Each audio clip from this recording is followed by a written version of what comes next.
udah tua mah udahlah nggak usah belajar gitu. Nah itu adalah proses yang dihasilkan dari sebuah pendidikan adalah bekerja itu sekolah itu adalah untuk bekerja. Padahal itu adalah hanya salah satu manfaat kecil saja dari sekolah. Dimanapun kita berada, di sanalah sekolah kita.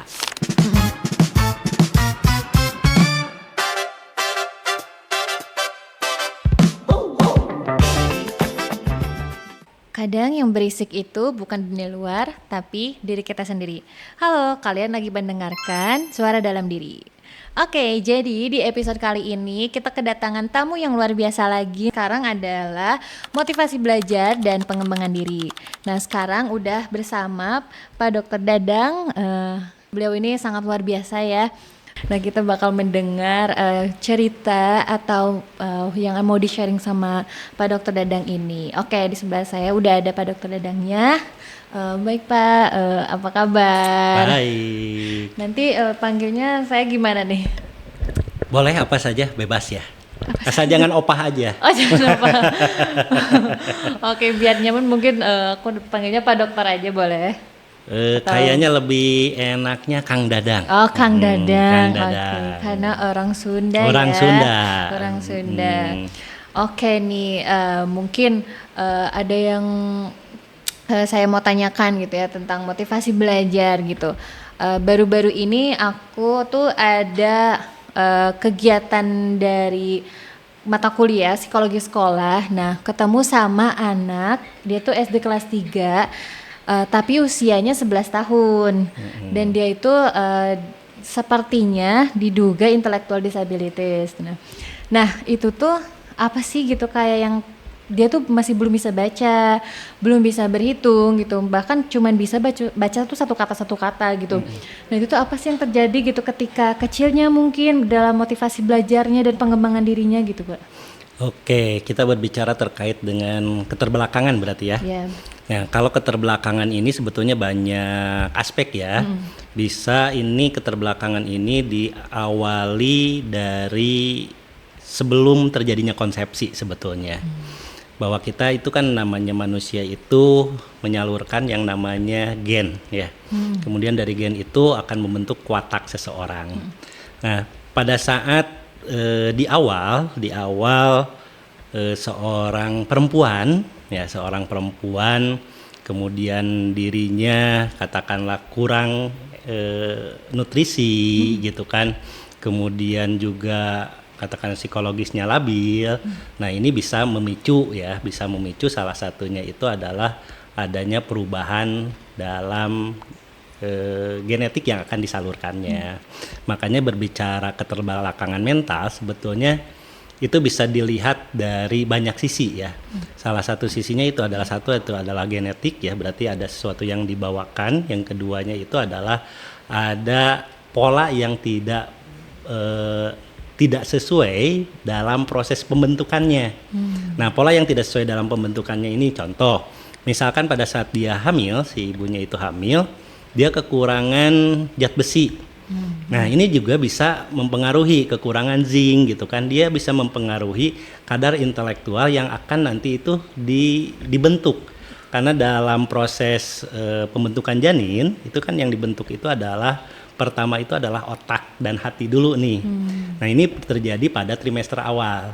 Nah, kalau pada trimester awal ini nutrisi ibu kurang baik, psikologis ibunya kurang baik, kemudian juga terkait dengan komunikasi antara seorang ibu dengan suami, dengan keluarganya itu kurang baik. Nah, ini bisa mempengaruhi terbentuknya tadi asam folat ya, yang itu sangat berguna untuk proses pembelajaran nanti di kedepannya. Itu yang pertama. Nah, yang kedua bisa jadi terjadi juga accident selama proses kehamilan. Nah, accident satu dan lain hal gitu kan, yang membuat satu traumatik pada si janin. Ini juga bisa terjadi. Jadi kalau berbicara keterbelakangan mental ya, itu lebih cenderung itu adalah pada prosesnya ya. Kalau saya lihat itu pada prosesnya. Namun ya, begitu dia lahir ke dunia, nah berarti bagaimana seorang orang tua ini, dia yang pertama itu adalah sadar terhadap potensi anak. Ya, sadar dari potensi anaknya. Potensi anak seperti apa? Makanya ada deteksi dini tumbuh kembang balita. Ya, ada deteksi dini tumbuh kembang balita yang dilihat itu adalah motorik kasarnya, motorik halusnya, kemudian juga cara bicaranya, kemudian interaksinya. Nah, sehingga orang tua itu di awal, ya terutama di tahun pertama itu harus aware. Anak ini sekarang pada posisinya di mana? Makanya kenapa ada posyandu, ya. Iya. Nah, itu salah satunya itu adalah untuk mengukur, karena dalam posyandu itu bukan hanya penimbangan saja, ya. Walaupun itu menjadi salah satu indikator, apalagi sekarang dengan adanya stunting ini, itu jadi berkaitan dengan gizi anak, ya. Karena kalau gizi anaknya bagus di golden period ini, di tahun pertama ini bisa dipastikan proses pembelajarannya juga itu akan baik. Nah, ini juga tentunya nyambung dengan program dari Pak Presiden kita nih. Kenapa sih pada anak sekolah gitu kan, dari mulai ibu hamil, kemudian prasekolah, sekolah itu ada yang namanya program makan bergizi, ya. Karena sangat sadar betul, ya. Masalah yang terjadi itu adalah masalah di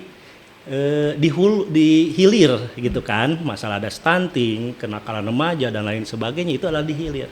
Sementara ya yang harus diperbaikinya kalau di hilir saja itu tidak akan pernah ada efek yang signifikan. Walaupun dengan cara penguatan tadi asupan gizi, pemahaman terkait dengan parenting, pengetahuan ibu terkait dengan tumbuh kembang anak itu membutuhkan waktu yang cukup lama. Tapi efeknya itu akan bagus di akhir. Seperti itu kurang lebih. Oke. Beda ya kalau misalkan berbicara dengan dokter tuh langsung gitu ya. Jawabannya tuh kayak akurat terdengarnya tuh. Oke. Nah, mungkin lagi-lagi dengan permasalahan Gen Z nih. Kan kayak sekarang tuh ada di media sosial tuh ada yang bilang kayak ngapain sekolah tinggi-tinggi.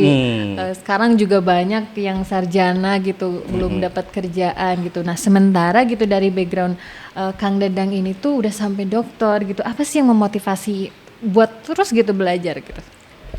Motivasi yang belajar itu tentunya ya harus datang dari satu pandangan terbuka, ya.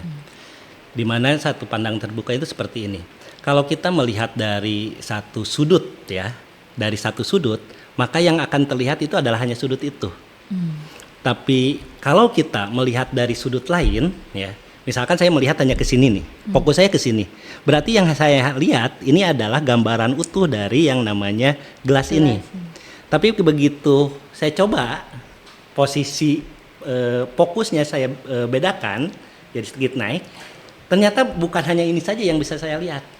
Saya bisa lihat mikrofon, saya bisa melihat TT, saya bisa melihat kamera dan lain sebagainya. Nah, itu adalah proses yang dihasilkan dari sebuah pendidikan. Ya.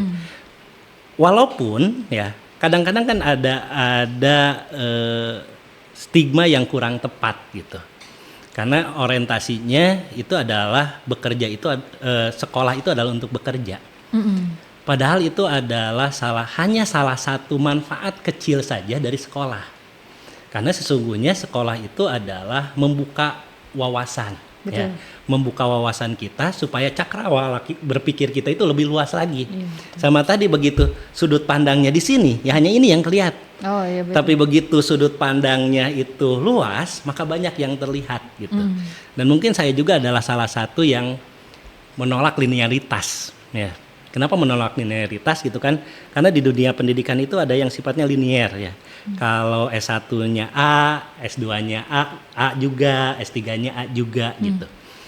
Tapi saya merasa gitu, semakin sempit pemahaman kita gitu kan, semakin mengerucut gitu.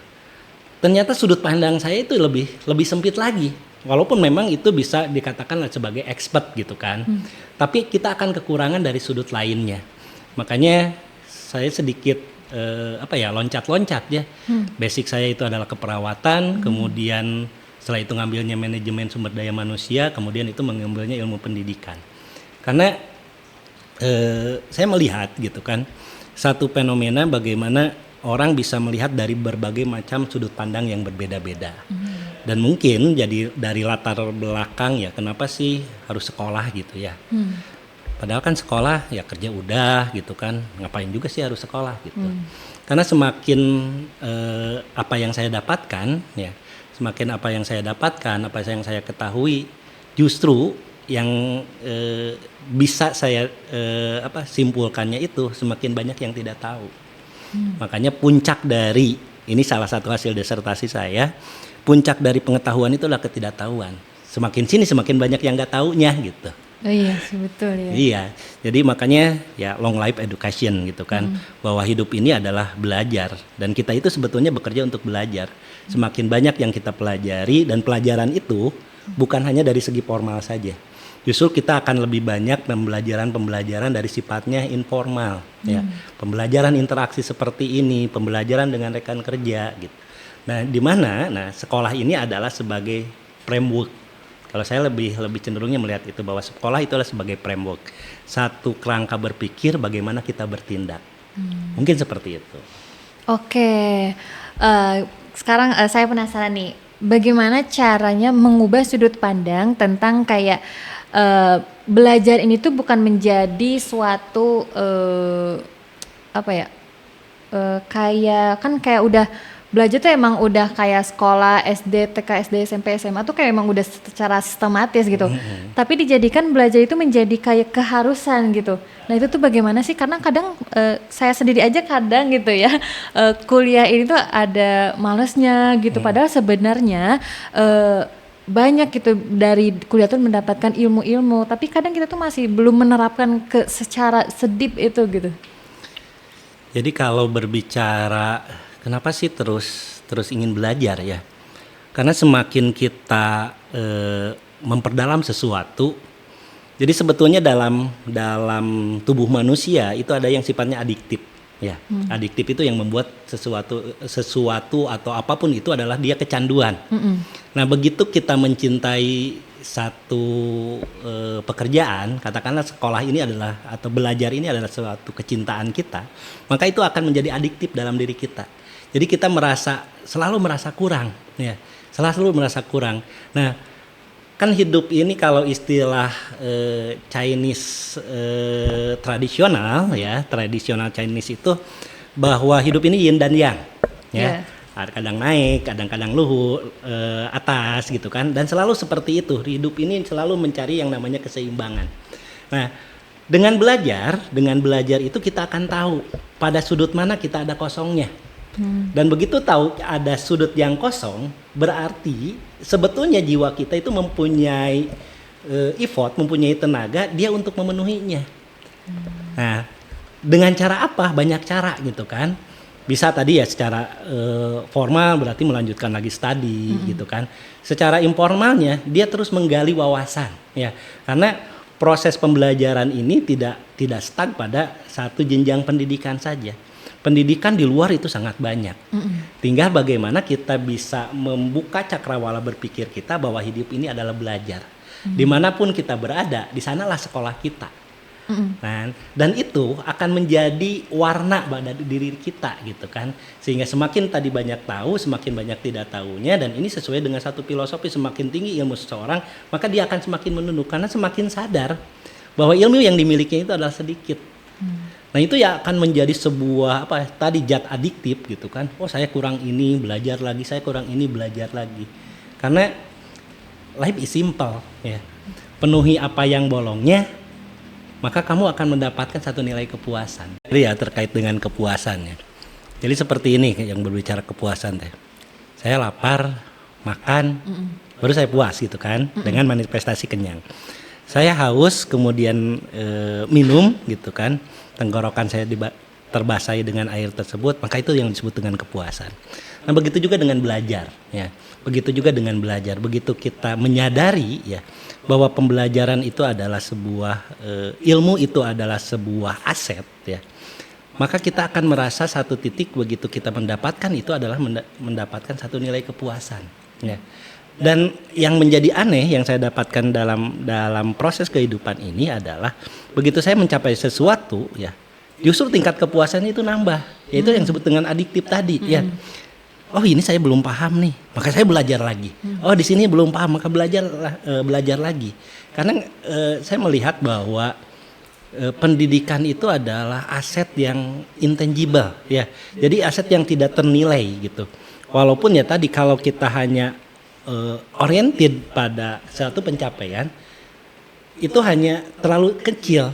Tapi kita bisa pastikan ya, ada satu linearitas ya. Begitu nilai pemahaman kita, edukasi kita meningkat, ternyata dia juga menopang. Jadi tambah lagi pengetahuan kita, maka investasi kita, nilai yang kita dapatkan juga terus meningkat gitu. Jadi memang sangat ada korelasi gitu kan. Begitu sekarang di S1 nih, kalau di jabatan gitu kan, oh S1 jabatan segini, naik lagi S2, oh naik lagi pangkatnya, S3 naik lagi pangkatnya. Memang itu sangat mendukung, tapi jangan jadikan gitu kan bahwa pendidikan itu hanya ajang untuk menambah pundi-pundi uang saja. Karena kalau seperti itu ya, itu akan mengaburkan makna dari pendidikan itu sendiri. Ya. Beli ijazah kan gampang ya, Iya. bagi yang gampang ya tanda kutip ya. Yang penting saya mah ikut sekolah aja, yang penting mah saya wisuda punya titel gitu kan. Untuk apa itu? Untuk biar bisa naik pangkat. Itu terlalu sempit gitu. Karena sejatinya bukan di sananya gitu, bukan di sananya. Justru dengan terbukanya wawasan kita, otomatis income itu bakal naik gitu. Iya. Tapi kalau kita hanya kok di sana aja, berarti kita hanya memperjuangkan selembar kertas saja. Seperti itu kurang lebih. Betul. Jawabannya sangat luar biasa ya. Oke, aku ada pertanyaan juga yang menarik nih. Pernah dengar gak kalau misalnya udah tua mah udahlah nggak usah belajar gitu. Itu gimana tuh menurut pendapat Kang Dadang? Sebetulnya itu ya tergantung dari persepsi ya. Tadi tergantung dari nilai kepuasan tadi. Kalau dia puas dengan itu saja berarti oke gitu kan. Tapi kembali lagi gitu, kalau hanya nilai pendidikan itu mentok ya, berarti kebayang dong cara berpikir kita mentok. Iya. Dan kadang-kadang gitu kan, kita harus sudah tinggi nih. Kadang-kadang ada satu momen yang terlewat yang tentu kita harus balik lagi ke bawah. Itu kan dalam dunia pendidikan ya, why not gitu kan. Katakanlah sekarang saya S3 pendidikan gitu. Pada saat saya merasa, saya kurang nih di bidang pengobatan tradisional Tiongkok ya. Yang ada itu karena saya linear dari perawat kan tidak mungkin melanjutkan ke S2-nya langsung gitu kan. S2 yang pengobatan Tiongkok berarti mau tidak mau saya juga harus ikut kembali nih belajar. Jadi walaupun S3, D4 lagi ya nggak apa-apa. Nggak masalah karena itu yang belum saya dapatkan gitu. Padahal kalau kita hanya untuk mencari sebuah legalitas saja gitu kan, hanya misalkan untuk mengajar, cukup baca-baca aja, toh frameworknya sudah ada. Tapi tadi sesuatu yang dijalani dengan proses itu akan dinikmatinya lebih dibanding dengan yang misalkan siap saji seperti ini tinggal minum. Itu feel-nya rasanya beda gitu, seperti itu. Makanya banyak yang ngomong juga gitu, ngapain udah jauh-jauh udah S3 gitu kan harus sekolah lagi D4. Kan orang tidak tahu ya, orang tidak tahu apa sih yang saya rasakan. Karena berbicara kepuasan mungkin hanya dirinya dan Tuhannya yang tahu gitu kan, seperti itu. Oke ya tadi ya berbicara kembali lagi ya, bagaimana pendidikan ini bisa berarti kan satu motivasi ya dari framework kita itu adalah motivasi dalam sebuah proses pembelajaran. Nah ini kan kembali pada niat seseorang ya, niat seseorang. Jadi yang saya dapatkan dalam perjalanan ini, semakin dirinya ingin memberikan manfaat buat orang lain ya, maka semakin banyak effort yang harus dia miliki, itu kan seperti itu. Nah untuk memenuhi effort itu perlulah nutrisi lain ya, perlulah nutrisi lain.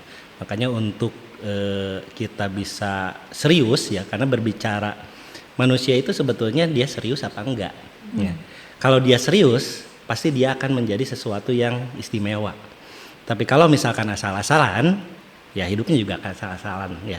Sama halnya tadi sekolah, yang penting dapat ijazah, yang penting saya diwisuda gitu, yang penting naik pangkat gitu kan.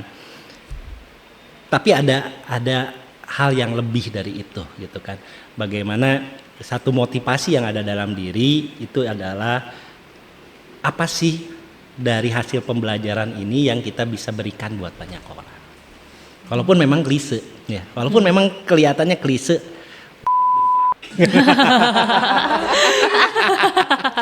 Ya kan klise gitu kan. Tapi dari sebuah pemahaman, ya, dari sebuah pemahaman yang kita miliki, itu akan merubah cara pandang kita, akan merubah cara berpikir kita, akan merubah bagaimana kita bersikap. Dan sesungguhnya itu akan mempengaruhi orang-orang sekitar. Jadi tidak usah kita, oh kamu harus gini, kamu sebetulnya nggak usah gitu. Cukup kita dari apa yang kita pahami, internalisasi oleh diri kita, jadilah diri kita seperti hanya yang kita bayangkan gitu. Maka orang sekitar itu akan mengikuti dari apa yang dia lakukan sebetulnya. Oke, betul sih. Tapi kan kembali lagi ya, kayaknya nggak semua orang tuh berpikiran sama kayak Kang Dadang gitu ya, belajar, memaknakan belajar tuh se-deep itu gitu. Nah, apa sih yang dilihat gitu dari zaman sekarang gitu, memandang belajar tuh bagaimana gitu menurut pandangan Kang Dadang tuh, kalau zaman sekarang? Saya melihat pendidikan sekarang terhadap pembelajaran itu sebetulnya sudah terjadi sebuah peningkatan ya. Sebuah peningkatan karena didukung oleh teknologi, didukung oleh sarana dan prasarana gitu. Cuma yang saya lihat ya ini dalam hanya studi studi permukaan saja. Memang salah satunya itu adalah menurunnya motivasi ya. Menurunnya motivasi karena berbicara terkait dengan hal-hal yang logis. Yang disebut hal logis itu seperti ini. Logis itu kan berarti logika. Logika itu berkaitan dengan apa yang pernah dia lihat, apa yang pernah dia dengar, ya, atau apa yang pernah dia baca. Itu kan masuk ke logika, ya. Melihat satu kenyataan, oh bandingan nu pangangguran oge cenah nu teu gawe, misalkan seperti itu kan. Nah, sementara ya dia sempit pemikirannya, banyak juga yang berhasil karena sekolahnya, karena pendidikannya gitu. Makanya tugas kita nih bagaimana supaya katakanlah generasi sekarang aware lagi terhadap pendidikan, ya tentunya ini sesuai dengan kurikulum pendidikan tinggi yang sekarang sedang diberlakukan, ya, yaitu deep learning, ya. Bagaimana memahami satu konteks materi itu sampai ke dalamnya, ya, sehingga dapat gitu. Oh, lamun belajar fisika teh, oh ternyata ini fisika teh gitu. Nah itu kan konteks deep learning gitu kan, sehingga satu pembelajaran itu karena dia masuk ke akarnya ya secara radikal, maka dia akan menjadi satu nilai kebutuhan. Jadi dari overall dari dunia pendidikan kita sebetulnya udah sangat bagus gitu. Tapi framing ya. Nah, tugas kita nih para Gen Z ini adalah bagaimana menyadarkan kembali dunia ini, keren. Menyadarkan dunia ini gitu kan, bahwa belajar itu adalah satu proses gitu kan. Satu proses bagaimana otak kita itu bisa bekerja. Karena kan otak kita itu sebetulnya binari ya, iya dan tidak ya. Otak kita itu kan iya tidak ya. Yang itu dikonversikan menjadi program komputer gitu kan. Sebetulnya itu berawal dari otak manusia iya tidak. Nah, manusia sejatinya itu sudah dipersiapkan oleh Allah Subhanahu wa taala itu adalah untuk belajar. Karena ada yang namanya rasa ingin tahu. Ya. Nah, sebetulnya tinggal memperdalam rasa ingin tahunya secara serius. Ya. Memperdalam rasa ingin tahunya secara serius, secara sungguh-sungguh, maka dia akan menjadi sesuatu. Nah, tinggal feel berarti ya, feel jadi fasilitas udah bagus, segala sesuatu udah bagus. Tinggal betul-betul fokuskan kembali ya. Sebetulnya kenapa sih saya ngambil jurusan manajemen misalkan? Kenapa sih ngambil saya jurusan psikologi? Oh, ternyata di sana ada sesuatunya. Nah, sesuatu itulah yang akan membangkit seseorang untuk termotivasi untuk dia belajar. Ya. Makanya yang paling pertama yang harus kita dapatkan itu dalam sebuah proses pendidikan itu adalah apa yang dia motivasikan. Karena pendidikan ini adalah bisa dikatakan ini adalah jalan untuk menghantarkan dia pada impiannya. Nah, kebayang kalau tidak tahu juga tujuannya, bagaimana bisa membangkit gitu. Jadi untuk membuat orang supaya termotivasi ya di tengah ilmu sekarang udah tidak sulit lagi. Ya. Ilmu apa saja, mau apa aja tinggal searching, mau jurnal apa saja tinggal mau bukanya gitu. Tapi dasari dulu dalam dirinya apa sih yang dia ingin tahu. Dan ini yang diterapkan dalam tingkat pendidikan tinggi kan. Untuk membuat satu studi kasus katakanlah, untuk membuat skripsi, disertasi, tesis, itu kan yang dicari itu adalah pokok pikirannya dulu. Ya, apa sih yang dia ingin dapatkan dari penelitian itu? Nah itu kan kerangka berpikir kerangka berpikir apa disebutnya penelitian itu seperti itu. Apa sih yang ingin kita dapatkan? Saya mempelajari ini, apa sih yang akan saya dapatkan? Nah itu yang harus kita dapatkan dulu ya. Semakin besar yang ingin kita dapatkannya, maka semakin effortnya juga ya, energi yang dia keluarkan juga akan semakin besar. Kebayang kalau hanya untuk lulus saja, coba. Iya. Yang penting kebut semalam beres gitu kan. Yang penting nanti wisuda gitu kan. Yang penting ada gelar. Gitu kan. Berarti hanya itu. Makanya tingkat kadar kedalaman seseorang itu ditentukan kembali lagi pada motivasi. Nah, mungkin ini yang harus banyak digali ya. Apalagi dari para sarjana psikologi, para pendidik gitu. Apa sih si peserta didik kita itu inginnya apa ya, sehingga pendidikan ini bisa menjadi jalan penghantar dia menuju impiannya seperti itu. Oke. Nah kayak penasaran nih tadi kan kayak emang bener ya gitu, belajar tuh salah satu juga menjadi pengembangan diri buat kita juga. Betul. Gitu ya. Nah kalau misalnya nih kan sekarang orang tua mungkin ada yang nggak terlalu aware gitu sama anaknya gitu ya tentang akademiknya gitu. Nah kan berarti mereka tuh udah dari kecilnya tuh udah kayak hilang arah gitu kalau misalkan belajarnya tuh bagaimana gitu. Ketika dia SD, SMP gitu, motivasi belajarnya turun karena mungkin dari awalnya stimulusnya kurang bagus gitu. Terus juga sampai nanti dia kuliah pun dia tetap gitu turun gitu. Nah apa sih gitu yang terjadinya gitu itu tuh? Apakah dari anaknya atau dari awal orang tuanya gitu? Pembelajar utama itu adalah orang tua. Ya, pembelajar utama itu orang tua. Nah, sekarang terjadi sebuah pergeseran, ya pergeseran di mana orang tua itu membebankan semuanya itu adalah pada pendidik. Ya. Padahal yang namanya pendidikan pertama itu yang didapatkan oleh seorang anak itu adalah dari ibunya. Dari orang tuanya, dari keluarganya. Sejak kapan? Sejak seorang anak itu ada dalam kandungan ibunya. Ya, jadi berbicara parenting itu adalah berbicara diri kita. Jadi kalau kita ingin ya keturunan kita, next generation kita itu bagus, maka ini adalah di hilirnya, di ujungnya, berarti kan output. Yang harus kita benari itu adalah inputnya. Inputnya benerin dulu, maka outputnya itu akan sesuai dengan input. Jadi bagaimana nih dalam masa seperti ini, kembali lagi kita semua punya tanggung jawab, para orang tua punya tanggung jawab, punya yang namanya garis keturunan, di mana tugas reproduksi itu adalah satu generasi mewariskan ke generasi berikutnya. Apa yang diwariskannya itu pola hidupnya. Kebayang kalau pola hidupnya itu acak-acakan, yang diwariskan pasti acak-acakan. Jadi ada celotehan dulu ya, ingin memperbaiki keturunan. Iya. Kudu nikah dengan orang luar gitu ya, memperbaiki keturunan gitu. Sebetulnya memperbaiki keturunan itu adalah perbaiki diri kita. Ya, perbaiki diri orang tuanya, dan itu diperbaikinya mulai kapan? Ya sedini mungkin.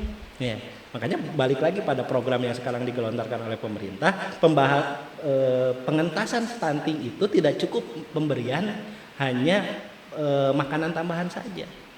Mulai dari sekarang kan kelas 1, kelas 2 SMP udah diberi tambah darah, diberikan kesehatan pengajaran kesehatan reproduksi gitu. Karena sangat sadar, para ahli itu sangat sadar bahwa terjadinya satu generasi itu diakibatkan dari generasi sebelumnya. Dan kalau sekarang kita menuju generasi emas ya, di 2030 ya kalau nggak salah ya generasi emas itu. Iya. Nah berarti sekarang kita masih punya waktu 5 tahun lagi untuk membentuk itu gitu. Dan kekuatan seorang manusia itu dia bisa mempengaruhi hampir 1.000 orang loh. Jadi artinya kalau dirinya fokus memperbaiki diri sendiri, ya, maka orang sekitarnya juga akan dengan sendirinya ikut baik juga gitu. Makanya jangan sampai kita ini harus itu gitu kan. Baliklah kita kembali pada diri sendiri bahwa tugas pengajaran bukan hanya di tugasnya kampus, tugas pembelajaran tidak hanya lagi di tugasnya seorang guru, tapi pembelajaran itu adalah tugas bersama yang dimulai itu dari keluarga. Oke. Nah, ada terakhir nih pertanyaan menarik gitu. Mulai dari kapan gitu Kang Dedang ini tuh merasa wah motivasi belajar saya tuh kayaknya bagus deh gitu? Kalau motivasi belajar bagus enggak juga ya. Oh enggak juga. Banyak kosong-kosongnya juga ya, banyak kesana kemari, apalagi kan sekarang udah punya tanggung jawab, harus ini harus itu, tapi ya tadi dari tanggung jawab yang saya miliki, saya punya anak, punya istri, punya kerabat, punya saudara gitu kan, itu menjadi sebuah tantangan ya. Bagaimana saya bisa memberikan sesuatu ya, bisa memberikan sesuatu yang memberi uang tidak tuh, bisa memberikan semangat tuh gitu kan. Tuh lihat tuh saudaramu tuh udah tua juga masih sekolah, masih belajar gitu kan, ya minimal seperti itu kan. Makanya simpel gitu kan, simpel pencapaian dari selama ini apa sih ya, tadi ya terbukanya cakrawala berpikir, kemudian tadi ada satu nilai, saya itu lemah di sini, saya harus dikuatin ini. In fact-nya ya mudah-mudahan orang di sekitar ya, orang-orang terdekat, terutama anak gitu kan, bagaimana bisa memotivasi anak kalau bapaknya juga kedua gitu kan, seperti itu. Setidaknya kan kalau anak juga melihat si ayah juga gitu, masa saya enggak? Nah, minimal itu kan minimal. Jadi kita menetapin target ya, ku anfusakum wa ahlikum naro lah. Kurang lebih seperti itu gaya nama gitu. Oke. Itu kan keren banget ya jawaban-jawaban dari Kang Dadang ini, sangat amat memotivasi belajar gitu. Jadi makanya yang bisa saya catat yang sangat penting gitu ya, ambil belajar dan pendidikan itu sedip mungkin. Ketika kita udah banyak tahu belajar itu ilmu-ilmunya gitu, semakin kita makin penasaran ada apa lagi sih ilmu di dunia ini, karena luas banget gitu. Terus juga sekarang tuh banyak banget gitu ya yang tadi Kang Dadang bilang gitu, baca tuh sekarang udah minim gitu ya, padahal kan buku itu adalah jendela dunia gitu. Oke, mungkin ada yang mau disampaikan lagi ke teman-temannya mungkin Kang Dadang? Oke, mungkin long life education. Oke. Belajar terus, karena dengan belajar kita akan tahu segala, dan dari tahu segala kita akan tahu akan hidup ini. Semakin kita dalami, maka semakin kita tidak tahu, dan semakin kita tidak tahu, maka kita akan tahu pada yang maha tahu. Oke, keren banget kan? Sangat amat luar biasa ya kata-kata dari Pak Kang Dadang ini. Jangan lupa teman-teman nih yang ketika udah nonton, yang malas-malas belajar, coba pikir-pikir kembali lagi uang yang telah dihabiskan gitu, jangan sampai sia-sia gitu. Terus juga yang dicatat juga untuk mungkin para orang tua gitu ya, ketika udah tua pun jangan berhenti untuk belajar gitu. Dimanapun kita bakal bisa tetap belajar gitu. Oke, mungkin sekian dari episode kali ini di tema motivasi belajar dan pengembangan diri. Nanti kita akan bertemu lagi di episode selanjutnya dengan tema-tema tertentu lagi dan menampilkan tamu-tamu yang luar biasa lagi seperti Kang Dadang ini. Oke, thank you for watching. Bye bye.